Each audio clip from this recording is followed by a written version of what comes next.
Hi, this is Sarah Martin with the Michigan Manufacturers Association. Thanks everybody today. We are going to hear a great presentation from Jade Sims. She's an international trade specialist over at the Broad College of Business at Michigan State University. MMA is always looking to partner with great groups of information to share to manufacturers. So check our website regularly, www.mimfg.org, for all of our upcoming seminars and events. And I will go ahead and turn things over to Jade and she can get started. Great, thanks, Sarah. All right, so I'm going to speak with you today about exporting. So it's a really fantastic way if you're looking to grow your business to begin to look beyond the borders of the United States. So I'm going to quickly cover within this next hour, maybe a little less, some of the main aspects of exporting to have in mind as it's something that crosses your radar and you begin to consider. So as Sarah said, I'm an international business specialist over here in the International Business Center in the Broad College of Business. And I've been here for about 5 years now. Our team does a lot of great outreach activities all around the state and actually all around the country. We are a national resource center. So we are one of 17 centers that's called a cyber. And it is our mission to make U.S. businesses more competitive internationally. And so my job as we do that is to reach out to businesses primarily around the state of Michigan and get them involved in exporting, make them aware of the opportunity that's out there. But we have 3 different programs that are useful for Michigan manufacturers. One is our Global Edge website, and it is a very extensive website with just about any information you would have questions about in the field of international business. And that is a free and open website, and the link is up on your screen at globaledge.msu.edu. We have another program where we actually provide free market research for Michigan companies that are exploring international markets. So maybe you haven't done any exporting, maybe you're doing a little bit and you're trying to see what the best markets for your product are. And we have a team of undergraduate and graduate students as well as faculty and staff here that will work on those reports and provide those to companies.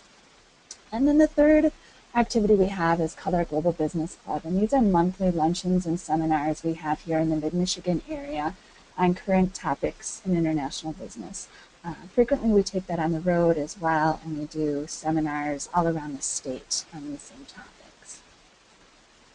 So before moving on, I just want anyone that's listening to take a moment and stop and ask yourself, if you're not involved in exporting right now, why?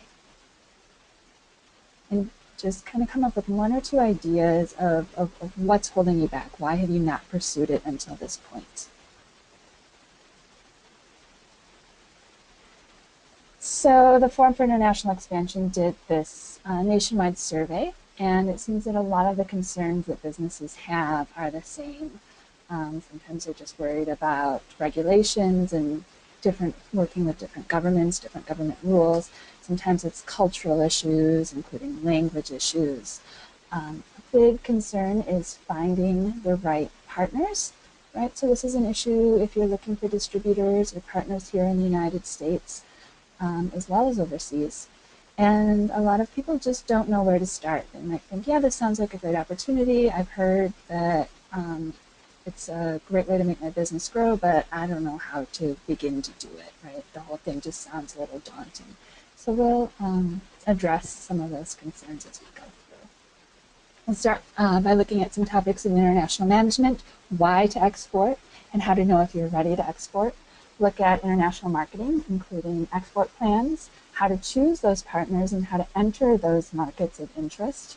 And how to decide what those markets are. So doing your market research and selecting the right market for you. We'll also look at supply chain and logistics. So shipping is a cost and is something that really needs to be worked out, kind of new for people who haven't exported before. Looking at export controls and documentation and what's required there. And we'll finish by looking briefly at trade finance and legal issues. So it might be looking at credit management, getting finance for yourself or helping to finance a potential customer overseas, looking at insurance and ways of covering your risk, and again, looking at those export controls from a legal standpoint. So a lot of people think that we're living in a flat world, and in many ways we are. We have the internet, we can buy and sell anything to anyone, right? And sometimes it seems really easy. You can go on eBay as an individual person and purchase from another individual person halfway around the globe. That wasn't something that was possible even 20 years ago, right? It was just too complex to begin to imagine, but the internet and technology have really flattened and leveled the playing field. Having said that, there's a lot of people talking about, are we globalized, are we not globalized? And researchers, there's a researcher, his name is Pankaj Gamwat, and he was a Harvard business professor. And his research says that, as a globe, we're about 20% globalized at this point. There's lots and lots more opportunities for us to become more engaged and involved internationally. But we still have a tendency to be more interested and more comfortable working with people who are close to us, right? Because we know them. Physical distance becomes a concern when you start thinking about time differences, you start thinking about languages, etc. But there are ways to resolve those issues, and there are ways to grow your business and get your products out there. So let's move forward with that. Again, it's just about looking at the world in a slightly different way. And that's why I love to look at this map from time to time, to remind me that we don't all look at the world quite with the same lenses. So why bother exporting? You may have heard 95% of the potential customers are outside the United States. We've only got 5% of the global population here. And having said that, we do have a lot of the global wealth here in the United States, but we've only got about 25% of the global wealth. There is 75% of the available purchasing power is outside of the United States. So not looking abroad for these opportunities is really a really large missed opportunity. So why trade? Why export? Companies that export tend to have faster growth. They tend to pay more to their employees. So the US Chamber of Commerce did a study, and they said that companies that export actually pay their employees about 18% more than companies that don't. Exporting is also a main source of economic growth in the United States. So our economy grew a little under 2% last year, right? Which isn't terrible.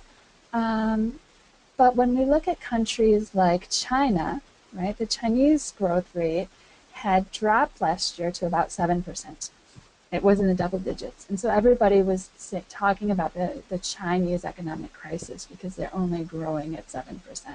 But think about the opportunity if you've got so many more people entering the middle class and so many more people looking for goods and services each year. Of that 2% growth I mentioned in the United States, about half of that growth is actually due to exporting. So even though our economy isn't growing by leaps and bounds necessarily, the growth that is happening is due to companies like yours actually getting involved in exporting and finding opportunities overseas. I've talked to companies that have said that if they were not exporting, they probably would have gone under during the last economic downturn in 2008 and 2009. So that diversification of your customer base really leads to some stability. It also helps with innovation and adaptation because you're aware of what's happening in different parts of the world. You're looking at different ways of using the product. And trade, adds to a higher standard of living for everybody. If we weren't trading, we wouldn't be drinking coffee every morning, right? We wouldn't be eating bananas or eating blueberries in February. So we have access to things that we wouldn't have otherwise. So that's dealing with importing as well as exporting. So even small companies can get these benefits, because a lot of times we think about only large companies benefiting from trade, but small companies definitely can as well. I've spoken with companies where it's 2 or 3 individuals and they might be making the product in their garage, and they're actually getting phone calls from Australia and from France, from people who are interested in their products, and there's really an opportunity to sell overseas if that's what they choose to do. So how can you tell if you're ready to really begin exporting and look at this as a serious endeavor for your company? There are 2 factors that we really look at when we're talking about going global. And one is your management readiness, your management commitment, because it is, for most companies, and to do this right, you really need to have that commitment from the top down regarding resources and your real ability to fulfill the needs of customers as they come up, and understanding that a lot of times when you begin to sell internationally, it's going to take a little bit longer than it does when you court customers here in the United States. And you have to be willing to be persistent and recognize if you go to that trade show in Germany, you're probably not going to walk away with a bunch of POs. It's probably going to be a matter of following up, and in months, and maybe in a year, and maybe in more than a year, those POs are going to come, but you've got to be persistent and really do your homework. The other thing to look at is your product readiness, right? So if it's an electronic product, is the voltage working in the country that you're interested in? Are there restrictions, safety restrictions, and other restrictions and policies in the governments that you're looking at to see if those products are going to be accepted? So do you have to tweak your product at all? In Europe, there's a CE mark, and you might need to, in some cases, switch suppliers, or maybe not switch suppliers, but just have the proper documentation in place to prove what the government is looking for when you're trying to ship into a country, and customs knocks on your door and asks you for that paperwork. You've got to have it ready to go. Also, you need some adequate cash flow. In many cases, you've got to consider what that might look like. And can you service your product overseas? So service is a big thing. If there's a problem with your customer, how do you fix it? Are you going to have to ship that product back to the US to fix it, which is possible? Are you going to send a technician overseas? Are you going to train technicians that are already overseas in order to service your product? So those are things you need to think about very early stages. It's helpful if you've got people on your management team that know international, that have had some experience selling and buying overseas. It's helpful if somebody has some foreign language skills. And it is definitely helpful to be able to travel to the markets that you're interested in and see firsthand what's going on. However, when you're just getting started, those things are not required. These are things that can be learned. These are employees that can be hired at some point if you get to that critical mass where you need somebody to oversee your international operations for you, your international sales. But those should not limit you when you begin to consider international. On our website, on our Global Edge website, I mentioned earlier, we've actually created an export readiness assessment. There are about 20 questions, I believe, on the assessment, and it breaks it down into a few different categories. So you fill out the assessment, and it actually is going to give you a really good idea of if you are ready to export at this point. And if not, what areas you might need to work on and think about before entering into exports. So there's the link in order to go to that website as well. We've actually created, working with the MEEDC, the Michigan Economic Development Corporation, a website specific, a page just for Michigan companies that focuses on Michigan's top export markets, which are slightly different than those for other states around the United States, just based on the companies we have here. It also talks about the top industries and gives you industry-specific information.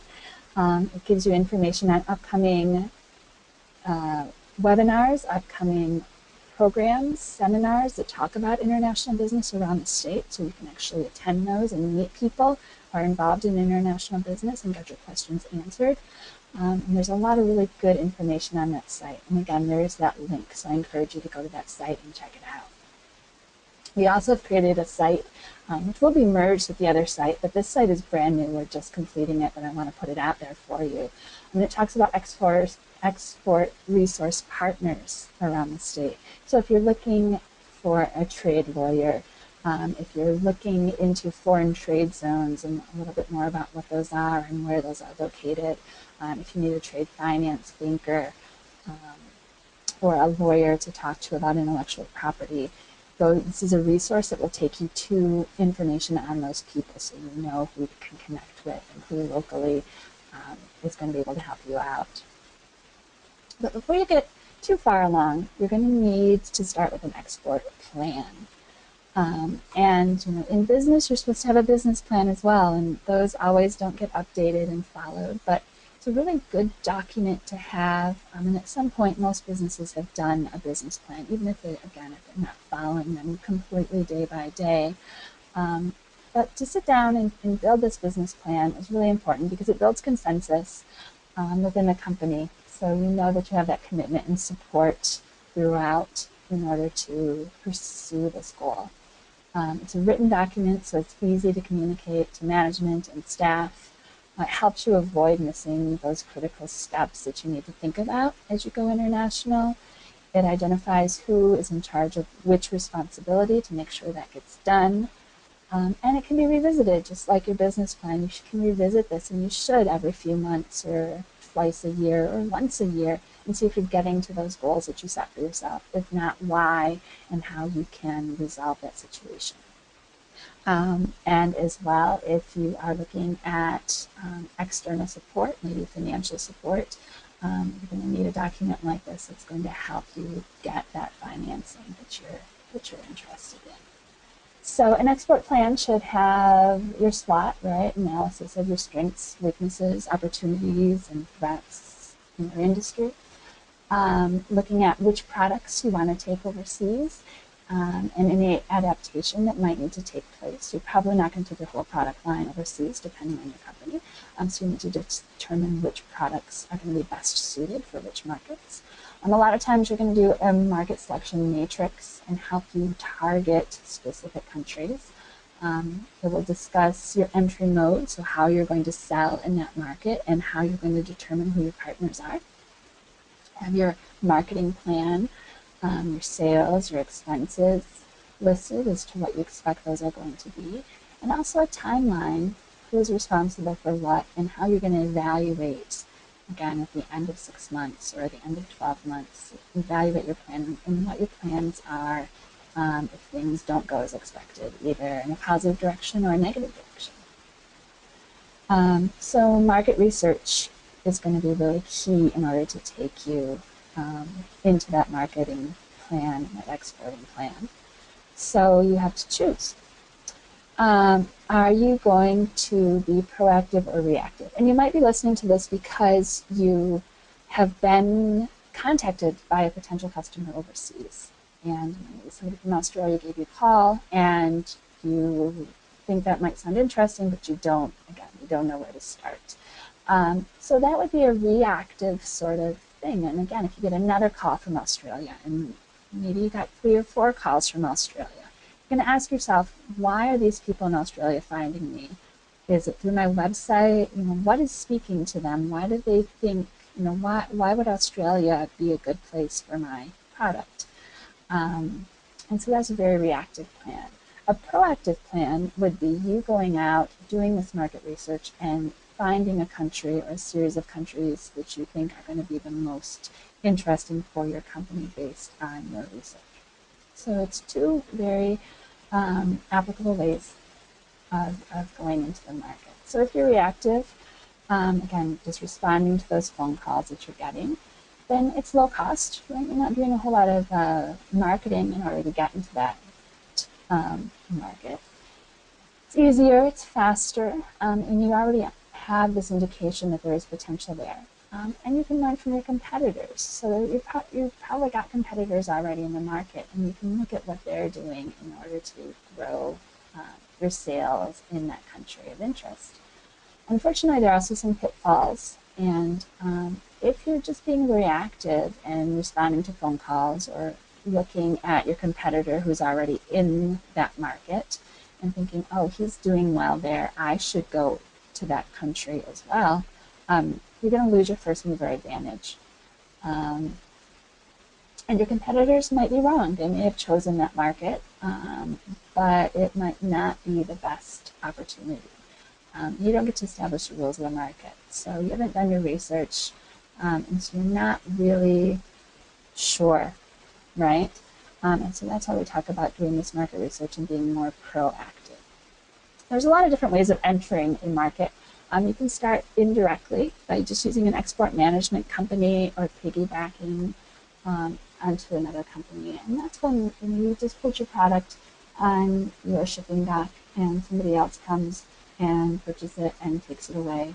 You don't have to worry about any of the marketing in country. You don't have to worry about any of the shipment. It's all done kind of by somebody else. A little bit more work on your part would be looking at direct exporting. So that's when you're finding maybe a distributor or an agent overseas and really actively, proactively searching for those sales. As you do that more and more, you might end up with a full-time salesperson overseas, actually hiring a foreign person to oversee that sales or opening a marketing office. Larger companies sometimes open distribution centers in different countries in order to manage that demand. And at some point, a lot of companies actually open manufacturing overseas. And that gets a bad rap, but most of the companies that I've spoken with that are manufacturing in China, for example, they're actually manufacturing for the Chinese market. So if you look at Caterpillar, they're manufacturing in China, but they're not making products over there to ship back to the United States necessarily. Most of what they're making over there stays in China or goes to a nearby Asian country for sale. But again, that's down the road for a lot of companies at this point. Also, licensing and franchising could be an opportunity, usually not within manufacturing, usually more within service industries. So I mentioned export management companies and piggybacking.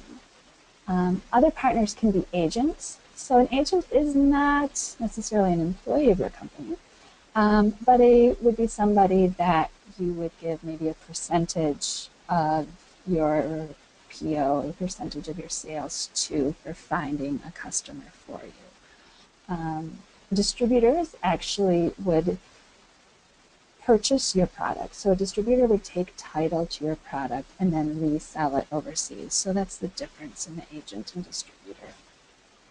There's a lot of different methods of finding overseas partners, and I'm listing 10 of them here. A fantastic one is the Department of Commerce, number 4, and they will do gold keys for you. So if you talk to them about what your product is and what sort of customer you're looking for, they actually will do background checks and find companies in country that are interested in working with you. You can also just take advantage of your contacts around the industry. Start asking questions of people and see if they've got any international contacts and what their experience has been. And usually, the people around you have got a lot of information if you start to tap into it. You can also, if you're doing an overseas travel, you can talk to the potential customers that you would have overseas about who they buy from. There are 4 websites here listed that are great places to go to advertise your product, as well as look for potential customers. And they have different levels. Most of them have different levels of that. Some of them are free, and some of them you actually pay for access to. I encourage you to check those out if you're looking for potential customers as well.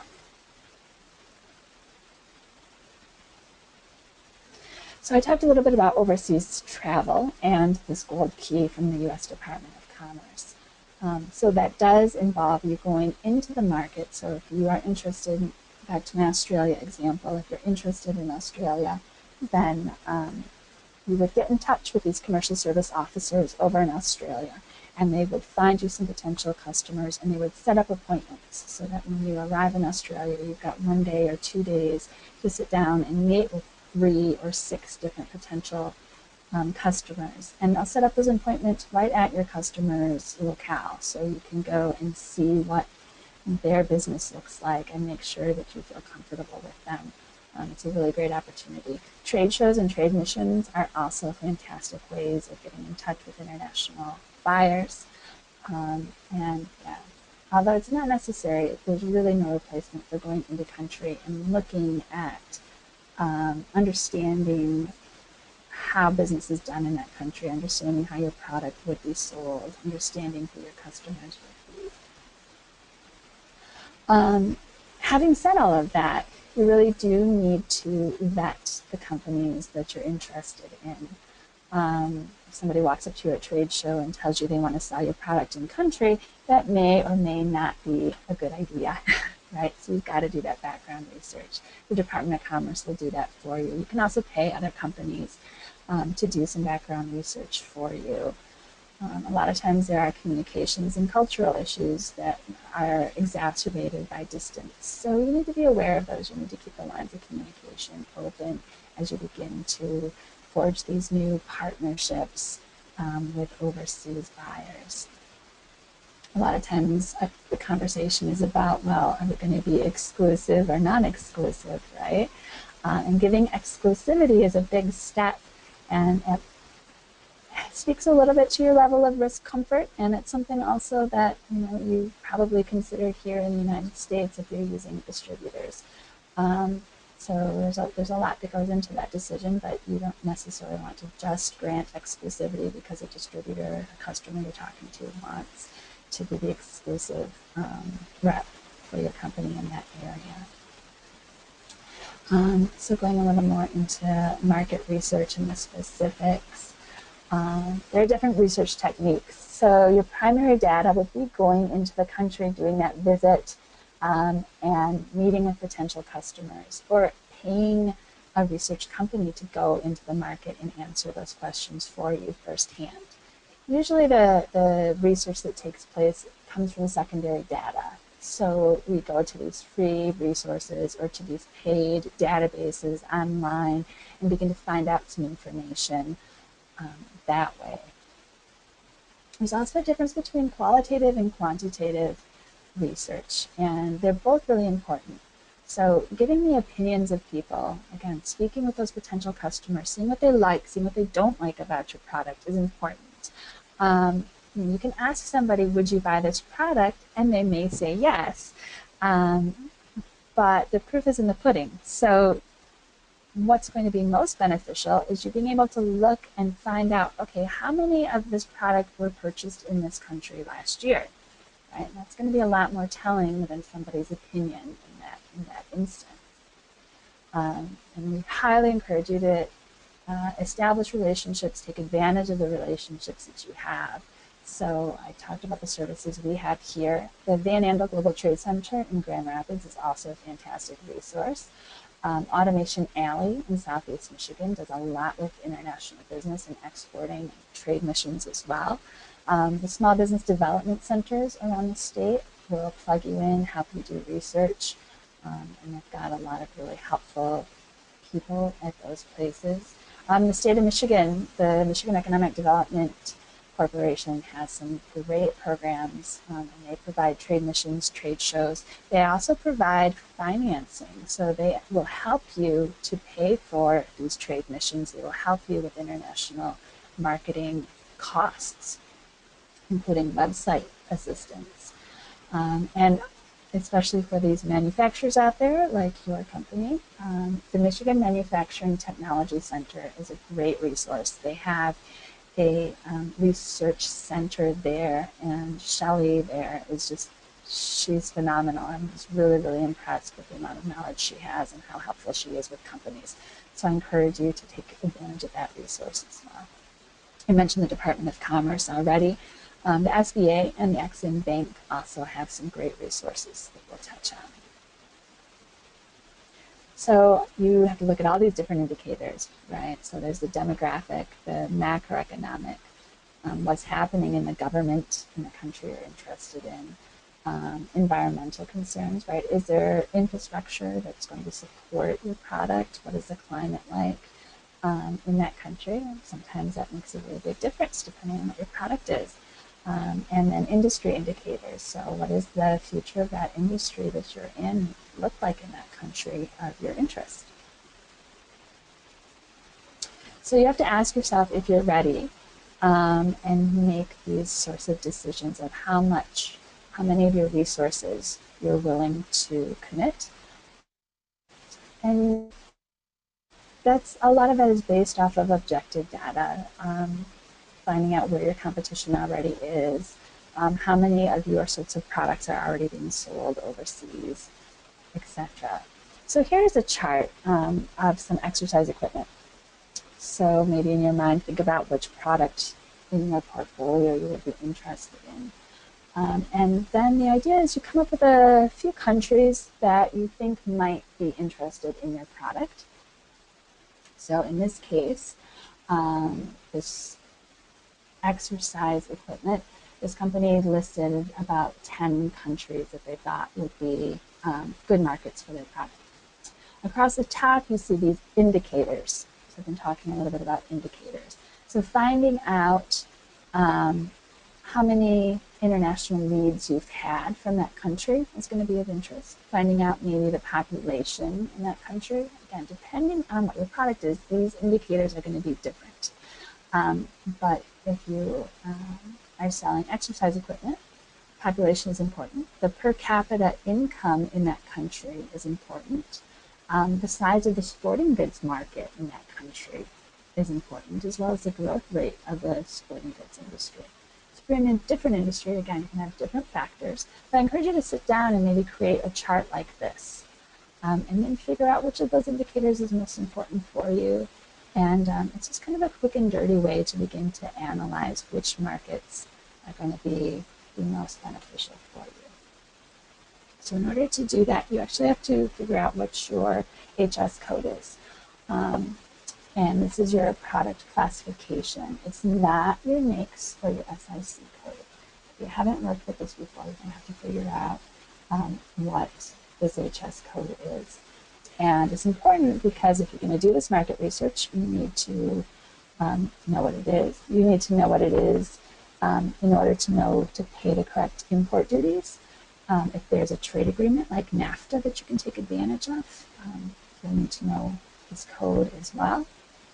And you also have to report your shipments to the US government. And you'll have to report them correctly. And you can't do that if you don't know your Schedule P number. So here is the coding system. And the international code, the harmonized code is actually 6 digits. The first 6 digits of those 10 that you see.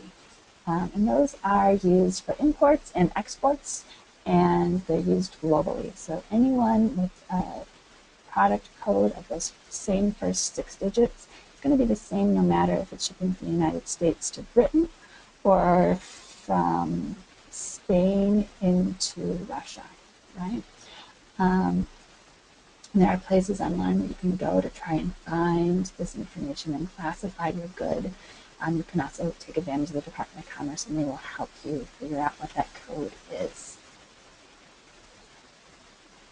So doing that initial data research, you can do yourself on that Global Edge website that I mentioned, or the Michigan-specific page, which I mentioned as well. The Department of Commerce has another website called export.gov, which is fantastic, and I highly encourage you to check that out if you're going to be doing any of that market research yourself as well. Again, we will help you and do some of that research for you. The MMTC and MEDC are great resources. If you're a little bit more advanced in doing a lot of market research yourself, then purchasing one of these fee-based systems might be a good option for you. So there's a lot of those out there that will give you some great information on who's buying what and from where and for how much, which is great information to have. This is the export.gov site I mentioned, and I mentioned some of these resources to the Department of Commerce.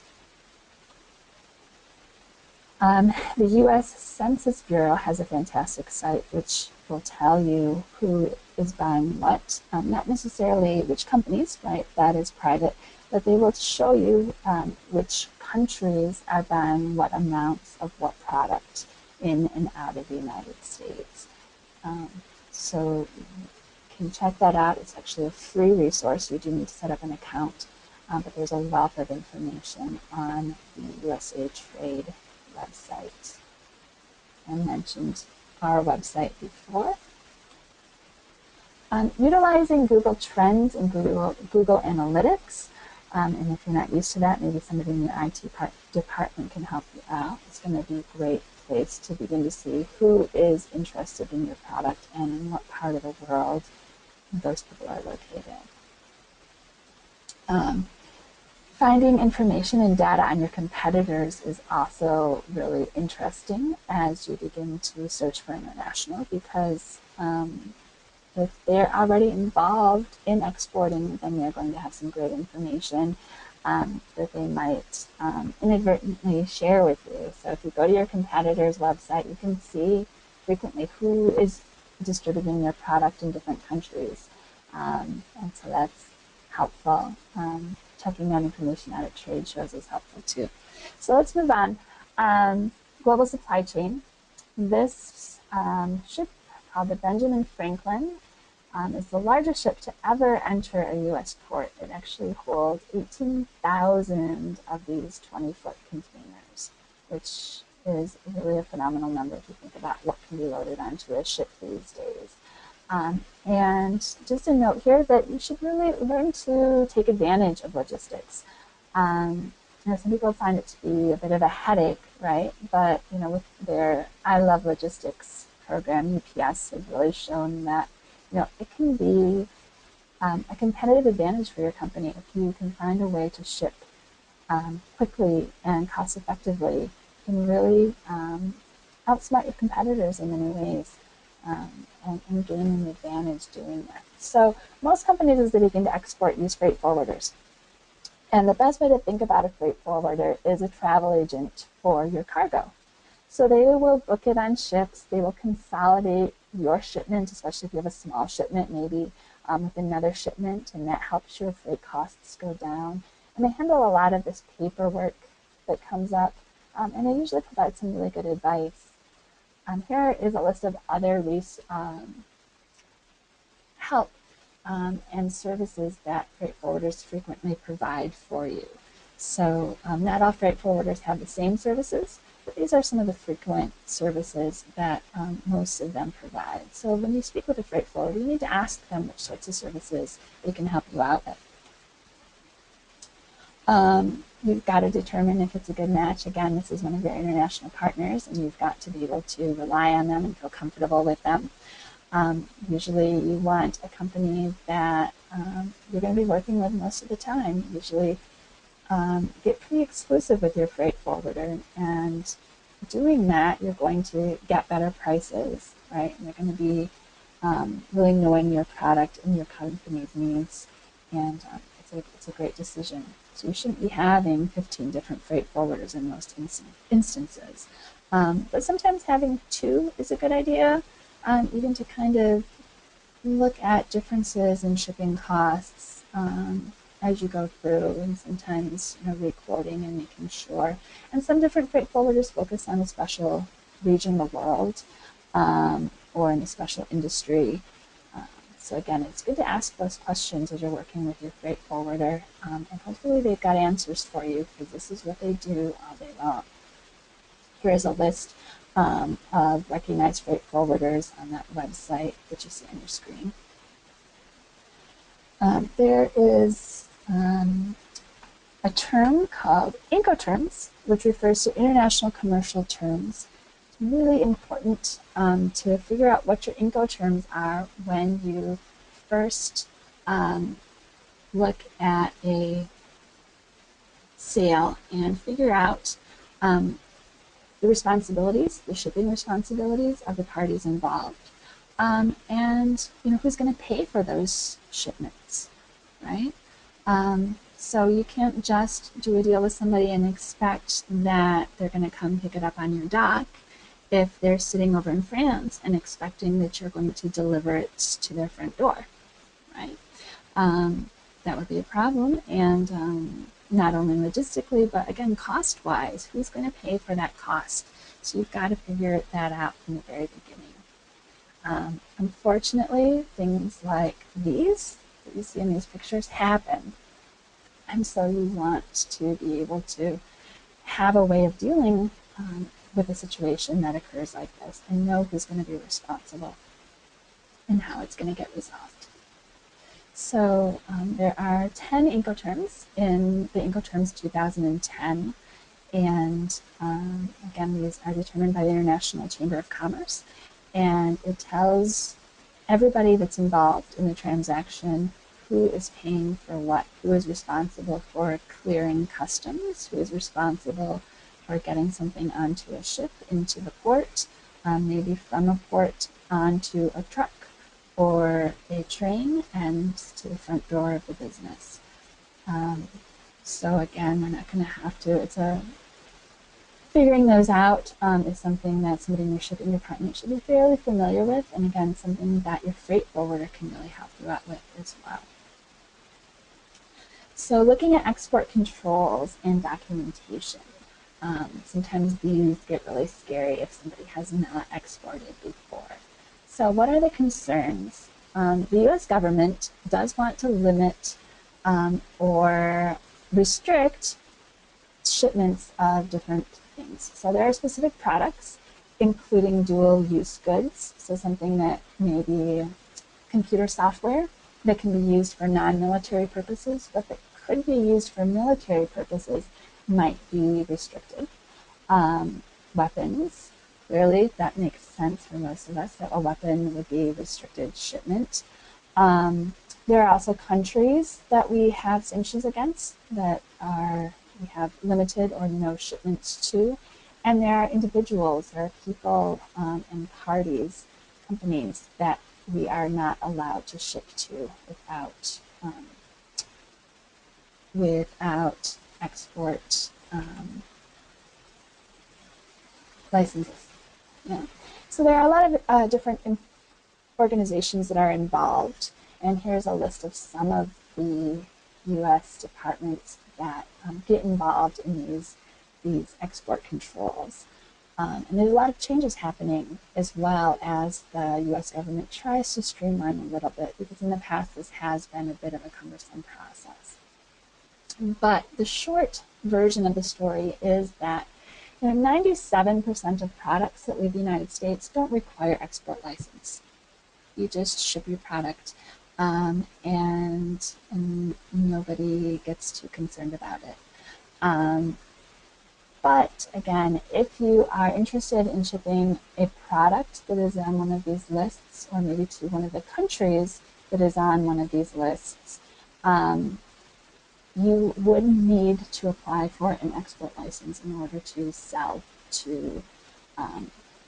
that product or sell to that place. And that is a whole other, much longer webinar, but it's something to keep in mind if you do fall into that category. For international documentation purposes, if you're going to be exporting, usually your shipment is going to require these documents. Some other countries require other documents as well, but these are kind of the general ones to keep in mind. So a quotation, a pro forma invoice, a packing list, and a commercial invoice. Your EEI, which means that it's proof that you have filed your shipment with the government, and usually, again, if you have a freight forwarder, they're going to do that for you. And it's not required if your shipment is under $2,500 or goes to Canada, but it's something to keep in mind. You might need a certificate of origin, maybe a NAFTA certificate if you're shipping within the NAFTA zone, an ocean bill of lading, or an airway bill. So a lot of these documents don't have a specific format that they need to be in, but it's important that the information is there and the information is accurate. A lot of these documents repeat some of the same information from document to document, but if it says that information needs to be there, then you just need to be repetitive because each document has its own use and its own audience. So you need to be consistent and you need to be accurate in that documentation in order to allow shipments to move smoothly. So I mentioned the EEI. If your shipment is not going to Canada and it is over $2,500 for a specific Schedule B number, it does need to be filed electronically with the U.S. government, and that is the information that actually goes onto that census website that we looked at a little bit ago. Most of the time, a freight forwarder is going to do that for you, but you need to know that it's being done accurately because at the end of the day, you, as the PPI or the principal party in interest, are responsible to the U.S. government for doing things correctly. There's some videos online with that link that will help you do that. A NAFTA certificate, so if you're shipping to the NAFTA region and you want to avoid paying import tariffs, then your NAFTA certificate would be required. And there are ways that you can determine if you are eligible for NAFTA or not. So usually if your bill of material is entirely from the US, Canada, and Mexico, you are eligible.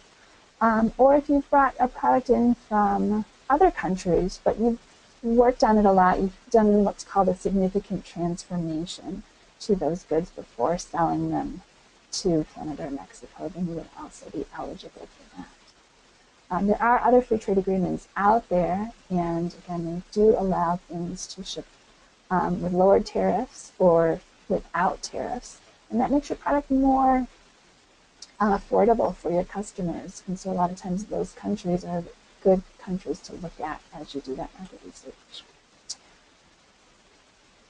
And finally, coming into trade finance, figuring that out is not a challenge if you've got a great banker on your team. But there are a lot of risks out there.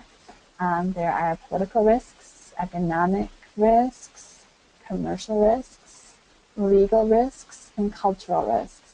So at the end of the day, these risks are going to affect your bottom line, so you really need to figure out what those are going to be in your market of interest before going forward with that sale.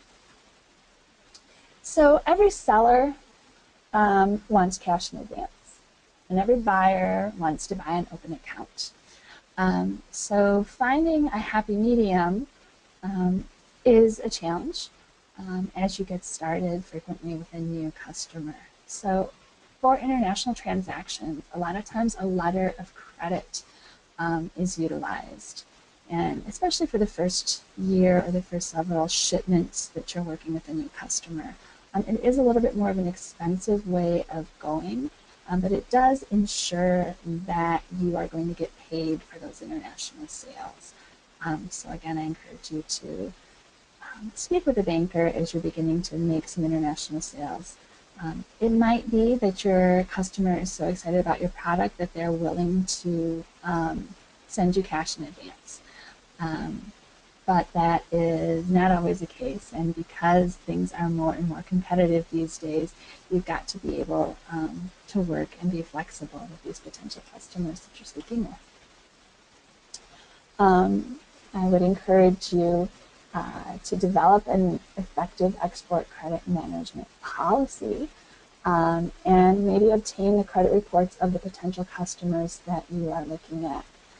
If you are working with maybe Exim, they go ahead and do those credit reports for you as you begin to work on a sale. So both the SBA and the EXIM work through your local commercial bank and are really helpful sometimes if you need working capital as you prepare for a sale, or even to help your buyer finance their purchase. And again, those things kind of make your product a lot more competitive in many instances. And just a quick note that your credit worthiness is assessed differently if you're looking at an international trade loan than it is if you were to consider a loan here for a national sale. And part of that is that usually a bank is not able to assess your work in progress and give you credit for it, right? But when you're looking at trade finance, a lot of times they will consider your work in progress to be an asset and just evaluate you differently. So many times you have that opportunity for a loan for those sales that you might not have if it was a national sale. Insurance, I think I mentioned this at the beginning. If you have concerns, and it's always a good idea to look at foreign receivables insurance. So if I've done all of my due diligence, sometimes it's still possible that what if I don't get paid, right? How do I insure against that? And there are insurance companies that will take care of that for you. And the EXIM Bank that I mentioned earlier does provide foreign receivables insurance, and they do work through commercial insurance agencies all over the United States. So that's something to keep in mind. Okay, we're coming to the home stretch with international tax, accounting, and legal. I saved all the exciting stuff for last. For international companies, there are a lot of different issues that begin to come up in these areas that we don't think about for national sales. Two I'm going to touch on are your VAT and intellectual property. So VAT is value-added tax. And a lot of companies, when they start exporting, get worried and they think that this means that they are at a disadvantage as opposed to maybe local companies. But VAT is basically a national sales tax. And if you are in the European Union, this is a concern a lot. If you're selling into the EU and you're being assessed a VAT, it's the same level of tax and the same tax that national companies are paying. So don't feel that it's setting you at a disadvantage or that there's something inherently unequal about this VAT, because it is something that is, it's just a given. It's something that everybody has to pay, gets used to paying. The other thing I wanted to touch on were intellectual property rights. So a lot of companies think, well, I've registered my trademark here in the US, I'm fine. Well, registering in the United States does not mean you have protection in a foreign country. So if you do have intellectual property, patents, trademarks, things that you want to be able to protect as you move overseas, you're going to need to look into registering those internationally and registering those in any country, in all countries that you're interested in doing business in. So what are the lessons from all of this? We really want you to know the basics so that you understand the risks. And once you understand the risks that are out there for exporting and doing business internationally, then you can really take advantage of the opportunities, because the opportunities are vast. I would encourage you to speak with great partners all around the state of Michigan. There are a lot of people that are willing and able and excited to help you as you get involved in this exporting journey. So get the services of people who know, international specialists. My phone is always right here, and I'm always happy to answer it. There are trade lawyers, trade finance bankers, freight forwarders, people at all sorts of agencies, both state-owned, low cost. There's free advice. There are companies, private companies that give you this advice as well. I want you to go into this with your eyes wide open and really be able to grow your business, grow your jobs, and allow your community to thrive through exporting. So thank you so much. Please feel free to get a hold of me or get a hold of Sarah at the MMA if you had any questions. And we look forward to you exporting. Thank you so much. Thanks, Jade, for that great presentation. We really appreciate it. Like she said, if you have any questions, feel free to contact her. You can contact me, and I'd be happy to put you in touch with her, whichever. Keep checking the MMA website again for any of our upcoming webinars and seminars. The recording for this will be available on that website for download. That's www.mimfg.org. Thanks again, Jade. We really appreciate it. Thanks, Sarah.